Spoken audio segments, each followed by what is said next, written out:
Владата систематски го уништува пензискиот фонд, обвини денеска СДСМ. Од партијата тврдат дека дупката во ПИОМ е зголемена за 40%, а загрозен е и вториот пензиски столб. Според СДСМ владата размислува за негово укинување или сериозно слабење, така што дел од придонесите кои сега одат во приватните пензиски друштва би се пренасочиле назад во државниот пензиски фонд. Опозицијската партија оценува дека ваквите потези ќе намалат сигурноста на идните пензионери и дополнително ќе го зголемат товарот врз државниот буџет. Ова е крајно опасно. Власта го загрозува вториот столб, кој постои токму за да се намали притисокот врз државниот фонд и да се обезбеди дополнителна пензија за идните генерации. Неговото укинување или слабење значи дека идните пензионери ќе зависат исклучиво од државниот буџет, кој оваа влада веќе го доведе до колапс. Владата планира изголемување на стапката за придонесот за задолжително пензиско за пренасочување на пари кон ПИО.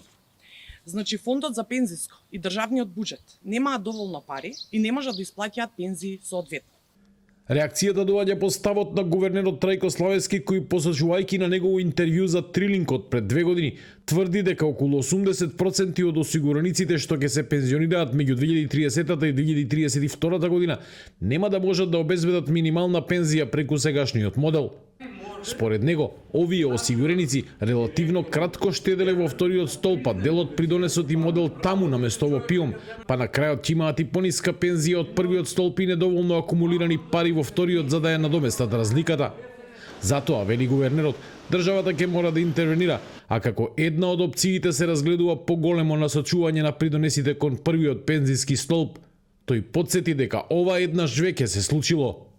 Во 2019 година, кога дојде време да се пензионираат оние што доброволно се вклучија во пензиски столб, родени пред 1967 година, ги имаше 16.500 пензионери, како и земјоделци и лица со бенефициран стаж. Се виде дека пензиите ќе им бидат мали и владата нечујно тивко ги префрли во ПИОМ. Некаде околу 40 милиони евра беа префрлени. Моја проценка е дека тоа ќе биде и во иднина. Од СДСМ сметаат дека изјавите на Славевски дополнително ги потврдуваат проблемите во пензискиот систем, на кои деновиве укаже и Државниот завод за ревизија. Во извештај за работењето на ПИОМ за 2024 година, ревизорите констатираа зголемени неплатени обврски кон Фондот за здравствено осигурување и кон приватните пензиски друштва. За слабостите, директорот на ПИОМ Никола Мемов прстот го впери во претходното раководство. Според него, ревизијата во најголем дел се однесува на периодот кога со фондот раководела поранешната власт. Мемов уверува дека исплатата на пензиите и функционирањето на пензискиот систем не се доведени во прашање.